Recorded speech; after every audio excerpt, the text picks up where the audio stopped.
It's 3:17 a.m., and I can't stop scrolling. My phone screen burns my eyes in the darkness of my bedroom, but I keep going.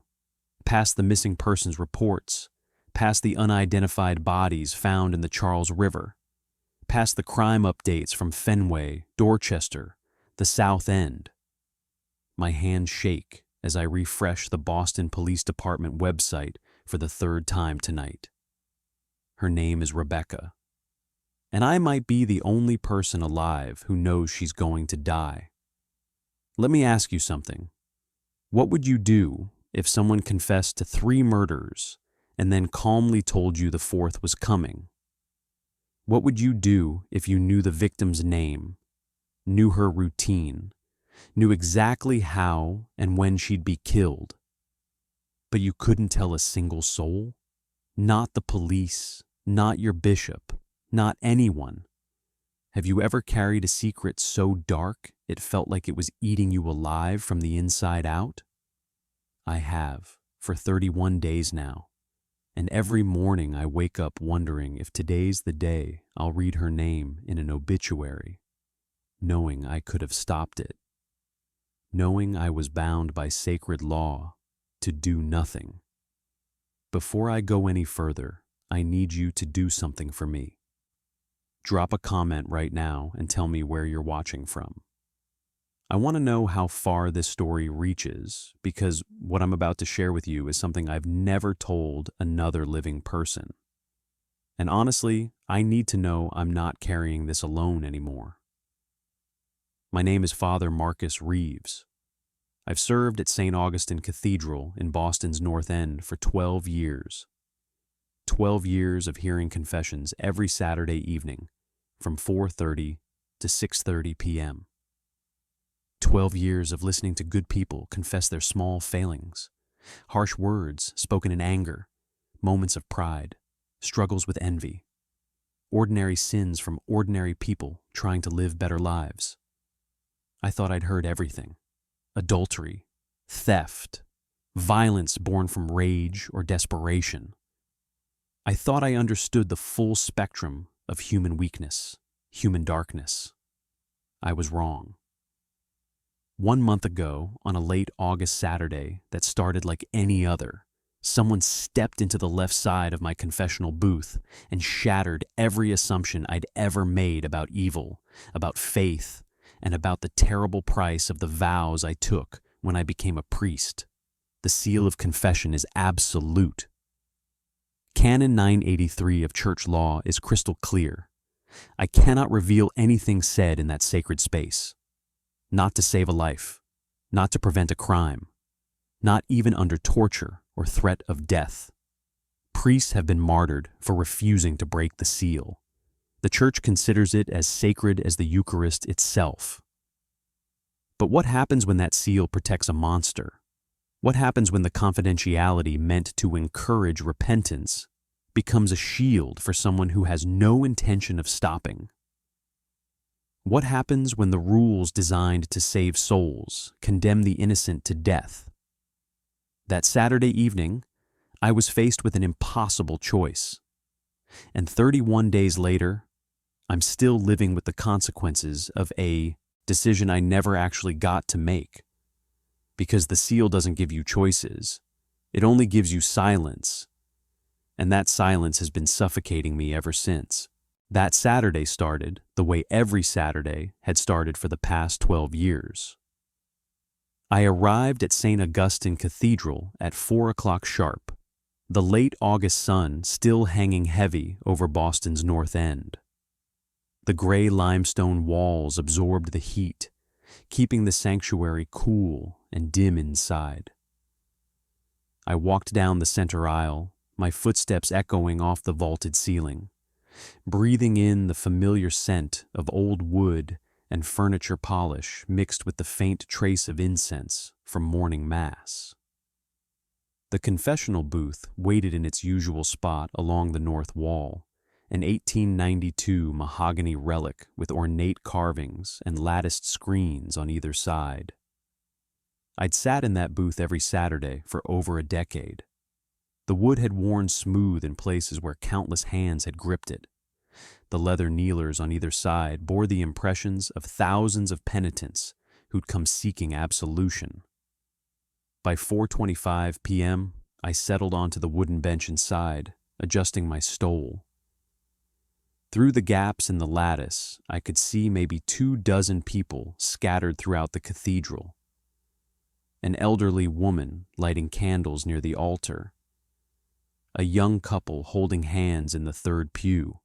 Someone sleeping in the back corner, probably homeless, seeking shelter from the heat.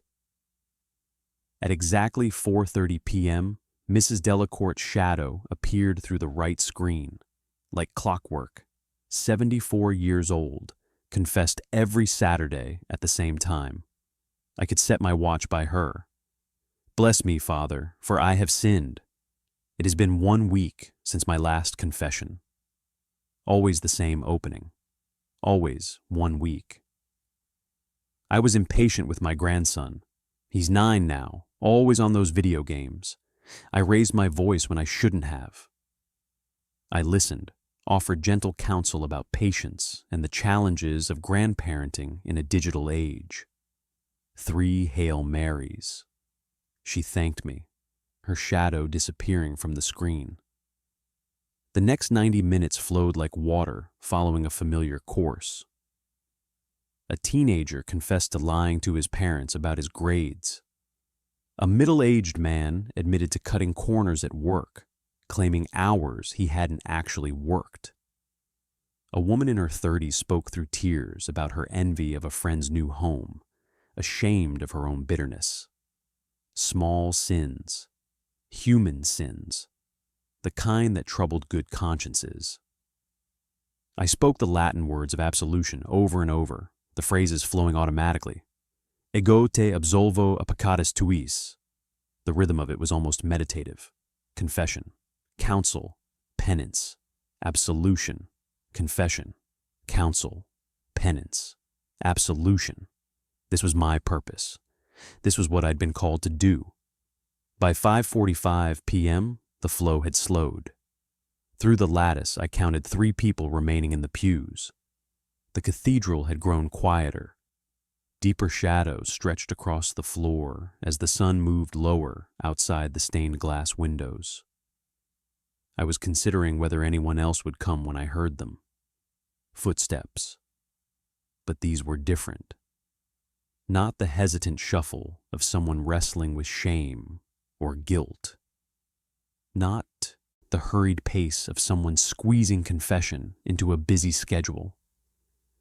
These footsteps were measured, deliberate, purposeful. The sound of someone who'd made a decision and wasn't looking back. The left compartment door opened. Someone knelt on the leather kneeler. I slid open the panel, revealing the latticed screen between us. Through the wooden spindles, I could see only darkness. A shape. Male, I thought, though the dim light made it hard to be certain. The silence stretched longer than usual. Some people needed time to find their words, but this felt different. This felt like someone choosing exactly the right moment to speak. Bless me, Father, for I have sinned. The voice was calm, unnervingly calm, educated, Boston accent, but refined. The kind you hear in the professional offices downtown, not the thick Southie drawl. Middle-aged, maybe, hard to tell through the lattice. It has been 4 months since my last confession. Welcome, I said, settling into my role. God is merciful. Tell me what troubles your heart. A pause. Not the nervous kind. More like he was arranging his thoughts, deciding where to begin. I need to tell you about 3 people, he said. 3 people who died because of me, because of my choices. My breath caught. In 12 years, I'd heard confessions of violence, bar fights, domestic disputes, road rage. But the way he said it, so matter of fact, made my pulse quicken. And there's going to be a 4th. The world seemed to tilt. I gripped the edge of the wooden bench. Tell me what happened, I managed, though my mouth had gone dry. The first was last September, he continued in that same measured tone. September 14th, to be exact. Her name was Vanessa. She worked the streets down by the docks, Seaport District, near the old warehouses. 23 years old, though the drugs had aged her, made her look older. I wanted to interrupt, to ask if he was serious, if this was some kind of sick joke, but something in his voice told me it wasn't. I watched her for 3 weeks before I approached, learned her patterns, her schedule, which corners she worked. I offered her $200. She got in my car without hesitation. He paused. Desperation makes people careless. My hands started trembling. I clasped them together, trying to steady myself. We drove to a storage facility I rent in Revere. Private, soundproof. I'd prepared everything in advance. What did you do to her? I asked, though part of me desperately didn't want to know. I killed her, he said simply. Strangulation. It took longer than I expected, almost 6 minutes. I'd researched the method thoroughly, but theory and practice are very different things. She struggled, of course. They all struggle. But I'm stronger, and I was prepared. The air in the confessional felt suddenly thick, suffocating. I could hear my own heartbeat pounding in my ears. Afterward, I wrapped her body in plastic sheeting and drove to a construction site in Lynn. New development going up there. I buried her deep, beneath where the foundation was scheduled to be poured 2 days later. A pause. She's under concrete now, several tons of it. She'll never be found. I felt sick. The familiar confessional that had been my sanctuary for 12 years suddenly felt like a cage. My son, I said, my voice shaking. What you're describing is murder. Taking a human life is... I know what the church teaches, Father. Still that calm tone. I was raised Catholic, baptized, confirmed, the whole trajectory. My parents were devout. They taught me that evil exists in this world and must be confronted. Confronted how? Vanessa sold her body for drug money, the temple of the Holy Spirit, defiled for $30 at a time, spreading disease, contributing to decay. She was an open wound on society's body. He paused. Wounds that won't heal must be cauterized. The rationalization hit me like cold water. This wasn't confession born of guilt or remorse. This was justification. This man had convinced himself he was doing something righteous, something necessary. You mentioned 3 people, I said, my training somehow keeping my voice steady, even as my mind reeled. You said there were 3. Yes. I could almost hear the satisfaction in his voice. Would you like to hear about the second? If you're feeling even a fraction of what I felt in that moment, the disbelief, the horror, the absolute helplessness, hit that like button. Because what I heard next made Vanessa's murder seem like just the beginning.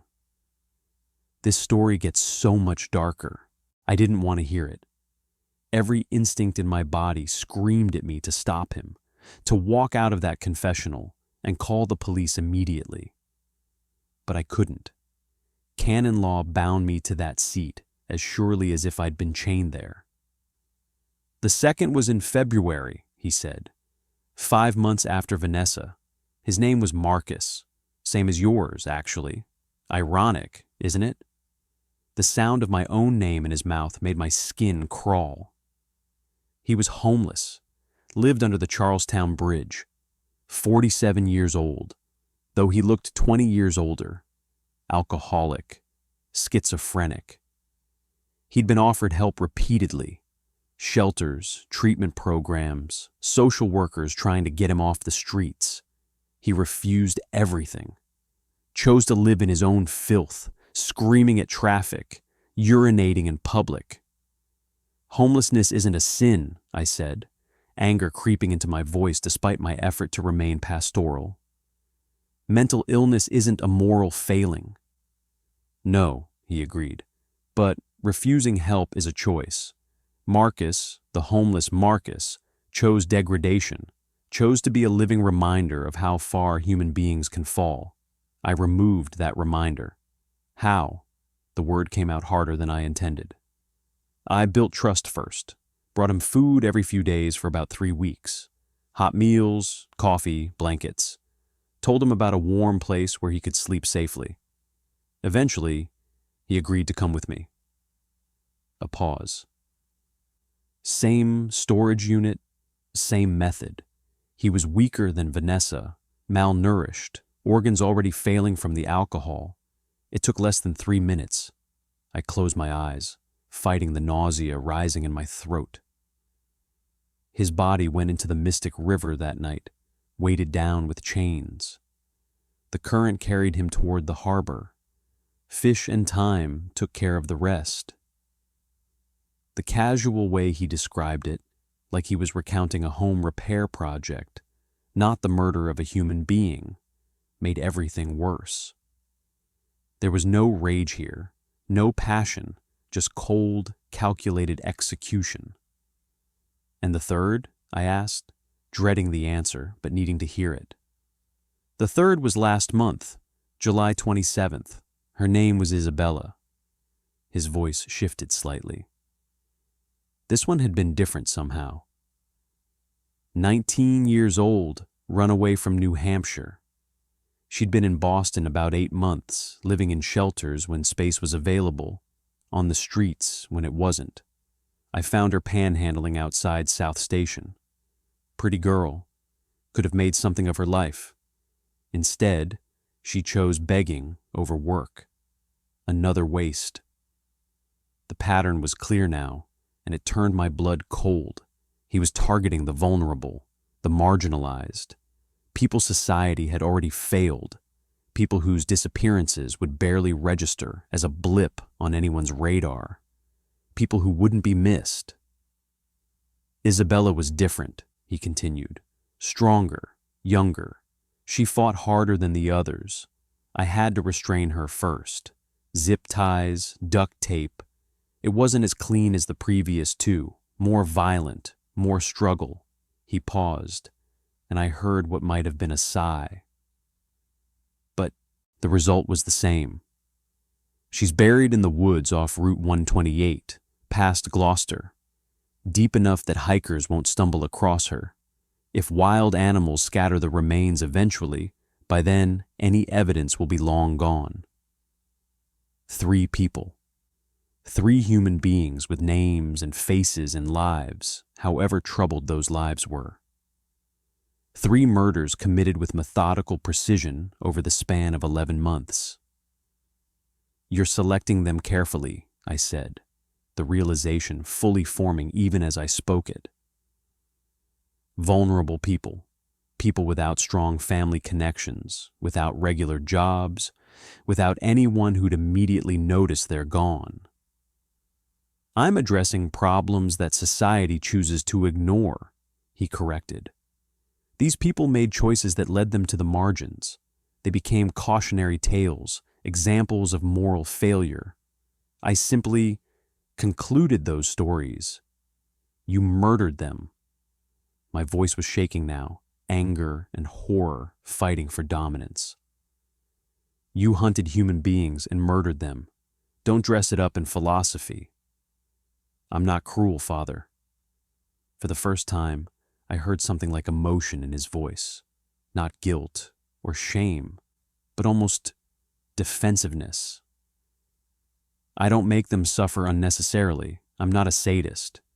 Each death is as quick and painless as I can make it. I take no pleasure in the act itself. It's simply necessary work. Necessary work. That's when the full weight of what I was dealing with hit me.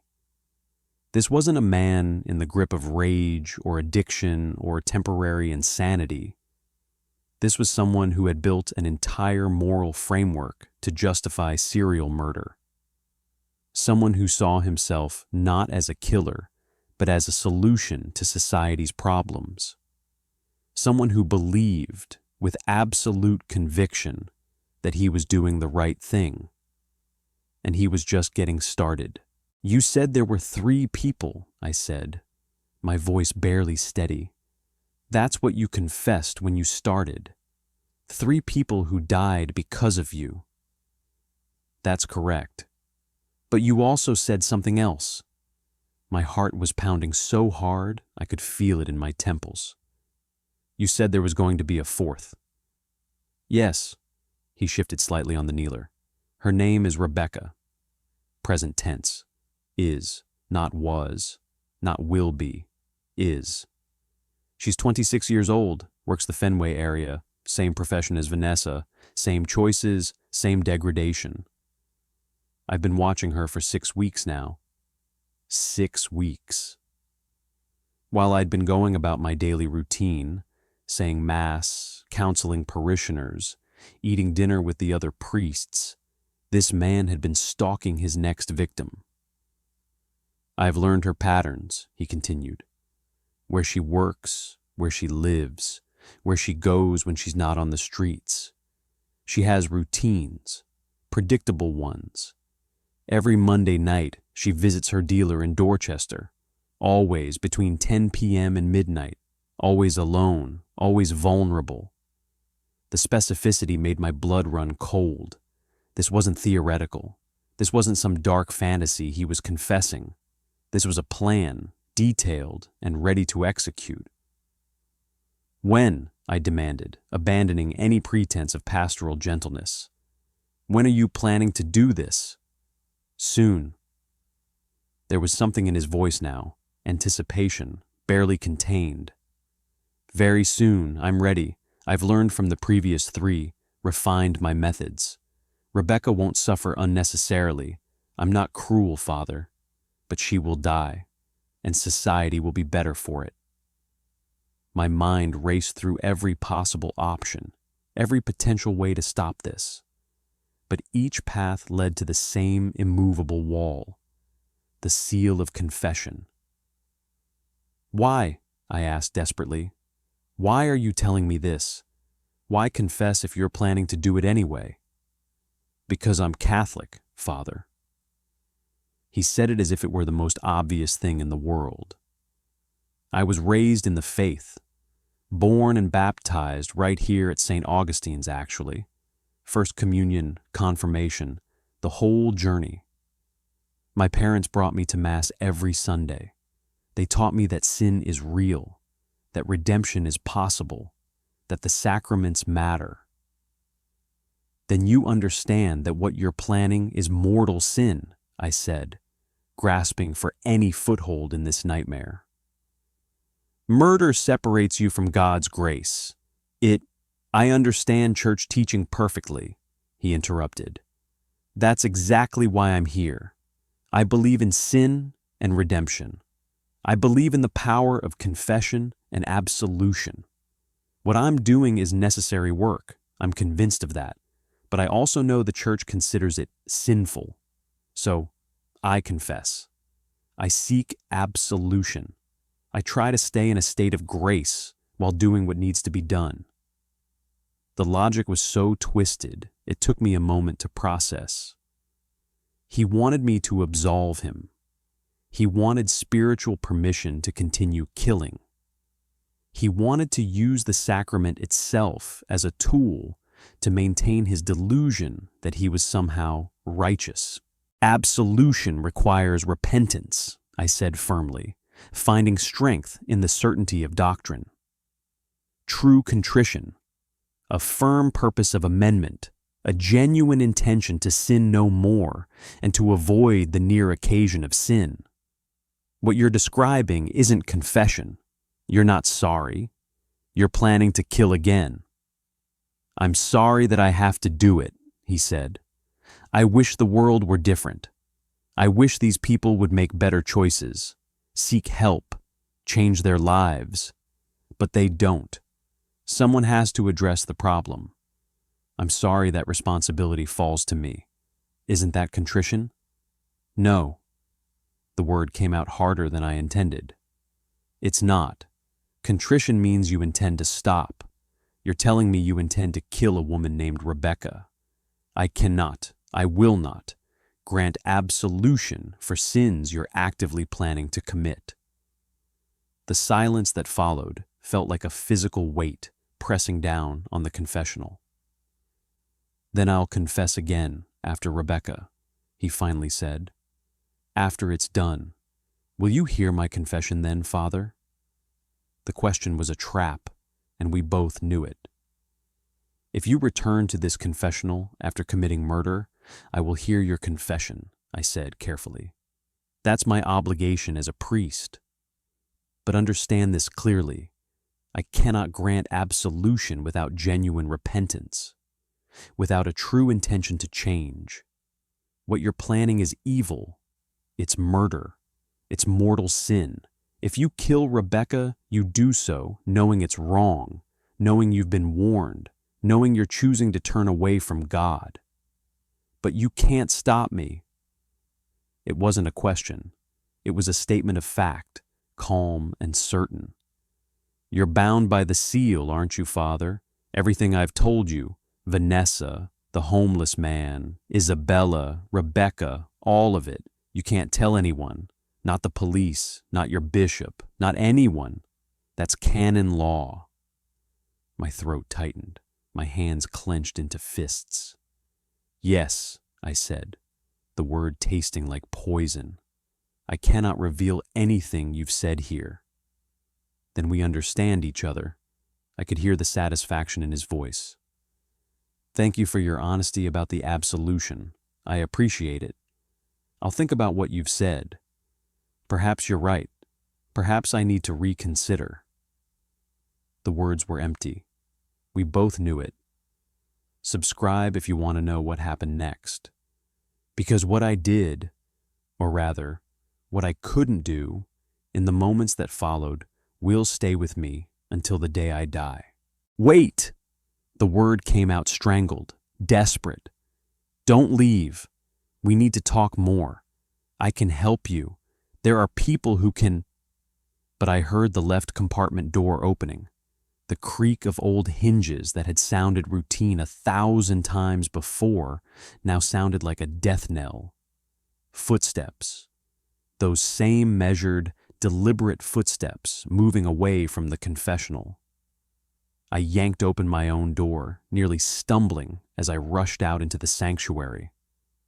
My eyes swept the dim interior, searching for the figure I'd only heard, never seen. There, near the main entrance. Average height, maybe 5'10" or 5'11", dark jacket. That's all I could make out in the fading light filtering through the stained glass. Nothing distinctive, nothing I could identify. Just another anonymous parishioner leaving Saturday confession.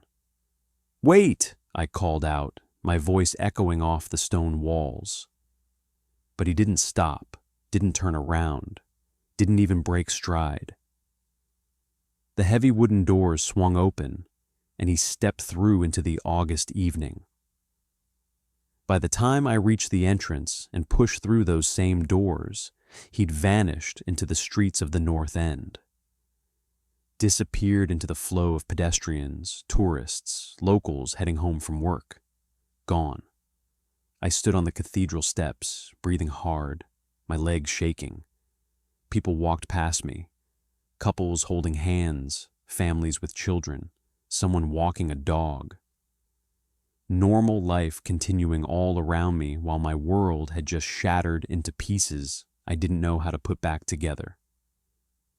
I turned and walked back inside, the doors closing behind me with a hollow thud. The cathedral looked exactly as it had 30 minutes earlier. Candles flickered near the altar. Mrs. Delacourt knelt in her usual pew, rosary beads moving through her fingers.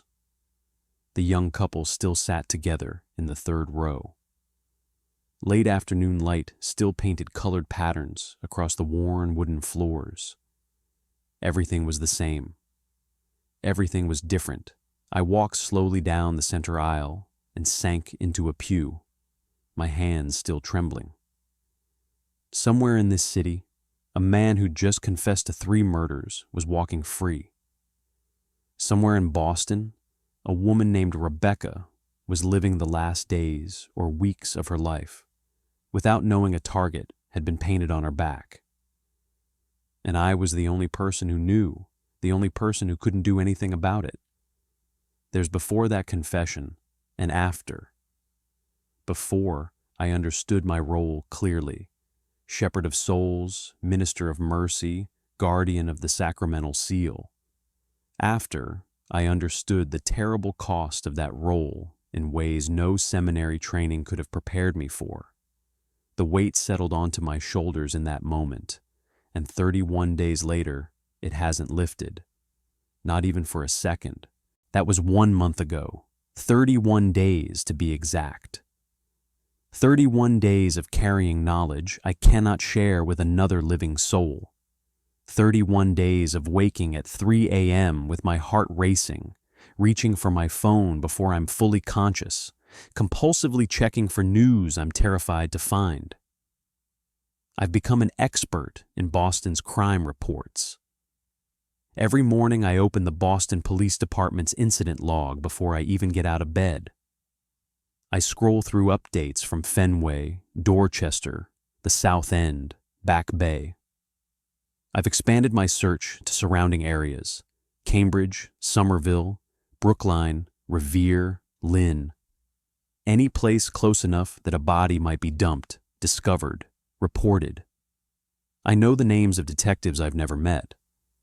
I recognize the patterns of how different neighborhoods report their missing persons.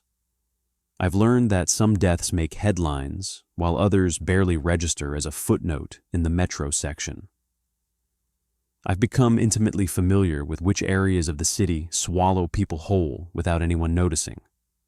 Every day, I search for her name. Rebecca. Just Rebecca. I scan missing persons reports, unidentified bodies, Jane Does found in rivers or woods or abandoned buildings. I read obituaries. I follow local news, Twitter accounts that post updates about investigations. Nothing. No Rebecca matching the description. No sex worker found dead in Fenway. No body discovered in Dorchester. No unidentified woman in the morgue. But the absence of news doesn't bring comfort. It brings different kinds of torture. Is she still alive? Did he change his mind? Was the timeline a lie meant to torment me? Or has she already been killed, her body hidden so well that no one's found it yet? Did I somehow miss the report in the overwhelming flood of daily tragedies? Or does she have no one in her life who'd notice she's missing? No one to file a report?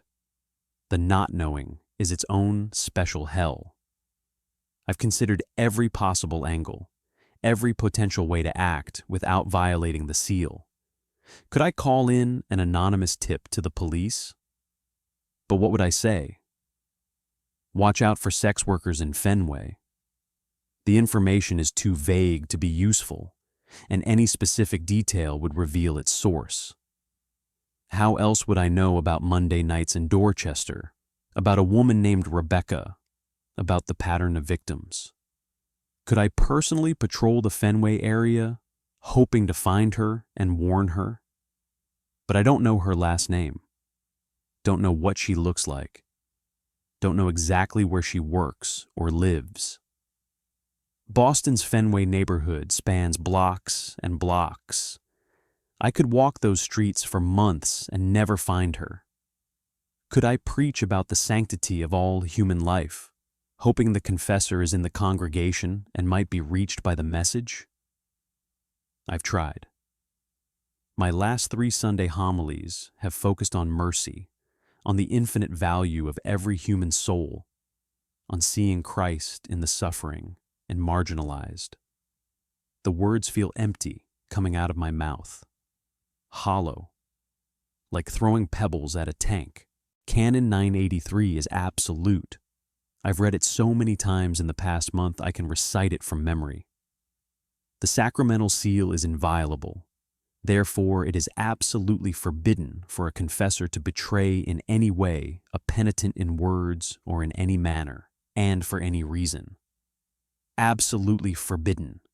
In any way, for any reason. Even if I could identify the confessor, which I can't.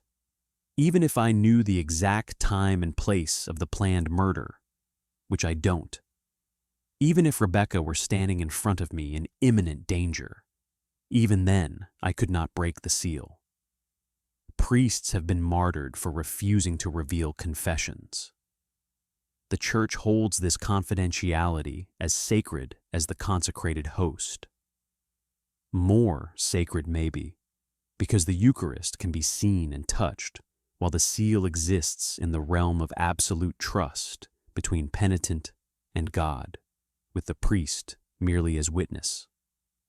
But the questions eat at me in the dark hours before dawn. What's the point of a seal that protects monsters? How can confidentiality be sacred when innocent lives hang in the balance? If I could prevent a murder by breaking the seal, wouldn't that be the more moral choice? Isn't one living woman worth more than an abstract principle? The Church's answer is clear, even if it's not comforting. The seal is absolute because the sacrament is absolute. Confession cannot function if people fear exposure. The spiritual good of providing a safe space for sinners to seek genuine redemption outweighs the temporal harm of maintaining confidentiality, even when penitents aren't truly repentant. I understand the theology. I spent 3 years in seminary studying moral theology and canon law. I can construct the philosophical arguments. In the abstract, I even agree with them. But theory is different from practice. And practice is different from lying awake at 3 a.m. wondering if a woman is being strangled while I do nothing. Every Saturday, I return to the confessional. 4:30 to 6:30 p.m., like always. I hear the small sins of good people. I speak the words of absolution over and over. I assign penances, prayers, acts of charity, examinations of conscience, and I listen for that voice. Part of me dreads hearing it again. Part of me desperately hopes for it, because if he returns, it means I have another chance, another opportunity to reach him, to counsel him, to somehow break through the armor of rationalization and touch whatever fragment of conscience might remain. Those last words haunt me. Perhaps I need to reconsider. Was there real doubt there? A genuine flicker of hesitation? Or just manipulation designed to give me false hope? I don't know. The not knowing is the cruelest part. Not knowing if Rebecca is alive or dead. Not knowing if there will be a 5th victim, a 6th, a 7th. Not knowing if the confessor moved to another parish, another city, another priest's burden to bear. Every week, the left compartment stays empty of that voice. Every week, I wait. Every week, the weight gets heavier. If this story is keeping you on edge, share it with someone. They need to hear this too. Because what I'm about to tell you about how this ends, or doesn't end, is something everyone should wrestle with. I still serve at St. Augustine Cathedral, still show up every Saturday from 4:30 to 6:30 p.m., still settle into that mahogany confessional booth and listen to the faithful confess their small failings, still speak the words of absolution, assign penances, offer counsel. But every morning I still reach for my phone before my feet touch the floor, still search for her name in the news, still scan reports for any mention of a woman found dead, a body discovered, a missing person matching the description. Rebecca. The burden hasn't lightened. If anything, it grows heavier with each passing day. Each sunrise without answers adds another layer of weight. The questions haunt me relentlessly. Is she still alive? Or did I miss the report somehow in the endless scroll of crime and tragedy? Will there be a fifth victim? A sixth? A seventh? Did the confessor move to another parish? Confess to another priest? Spread this nightmare to someone else's conscience? Or, and this question tortures me most in the darkest hours, were the murders even real? Was the entire confession an elaborate lie designed to psychologically torment a priest bound by sacred law to never speak of it? But I believe they were real. The details were too specific, too consistent, too carefully constructed. That voice carried the weight of truth, even if it lacked the weight of guilt. Vanessa, the homeless man who shared my name. Isabella. 3 people who might be buried exactly where he said they are, their families never knowing what happened, their disappearances filed away as just more casualties of life on the margins. And Rebecca, whose face I've never seen, whose last name I don't know, whose life dangles in a balance I cannot tip. Every night I pray for her. I pray she's alive. I pray she made different choices, moved to a different city, found help, got off the streets. I pray the confessor changed his mind, found mercy, discovered genuine repentance. I pray that perhaps I need to reconsider was real doubt, not manipulation. But mostly, I pray for the strength to keep carrying this knowledge that cannot be shared. This is the price of sacred vows. This is what it means to guard the seal of confession with absolute fidelity. This is the weight of being trusted with humanity's darkest secrets and being bound to keep them no matter the cost. And the cost is high. Because there's a question I can't escape. When does protecting confidentiality become complicity? When does honoring a sacred seal mean abandoning the innocent? When does obedience to canon law mean disobedience to the deeper law written on the human heart? I don't have answers. I'm not sure anyone does. But this isn't just about one priest trapped in an impossible situation. This is about the choices we all face when our loyalties conflict with our morality. When keeping a promise means allowing harm. When the rules we build our lives around suddenly fail to account for the reality of evil standing in front of us. What do you do when doing the right thing requires breaking a sacred trust? What do you do when honoring your word might cost someone their life? These are the questions that haunt me. These are the questions I'll carry until the day I die.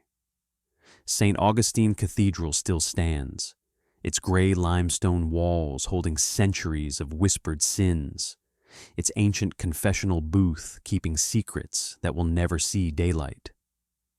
The stained glass still casts colored light across the sanctuary. The candles still flicker. The faithful still come seeking mercy. And I still wait. Every Saturday evening, I enter that confessional, hoping and dreading in equal measure. Hoping for that voice to return so I can try again to reach whatever humanity remains. Dreading what it would mean if he came back to confess a 4th murder, or a 5th. Some confessions dissolve into sacred silence, absolved and forgotten. Others remain lodged in your soul like shards of glass, cutting deeper every time you breathe, every time you remember, every time you wonder if you could have done something different, said something different, been something different. This confession will haunt me for the rest of my life. The seal remains unbroken, Rebecca's fate remains unknown, and I remain trapped between the vows I took and the conscience that won't let me rest. This is my burden. This is my cross, and I'll carry it alone until the day they lay me in the ground. What would you have done in my position? Tell me in the comments, because I genuinely want to know. And if this story made you think, if it unsettled you, if it raised questions you can't easily answer, hit that subscribe button. Because the darkest confessions aren't the ones we hear. They're the ones we carry alone.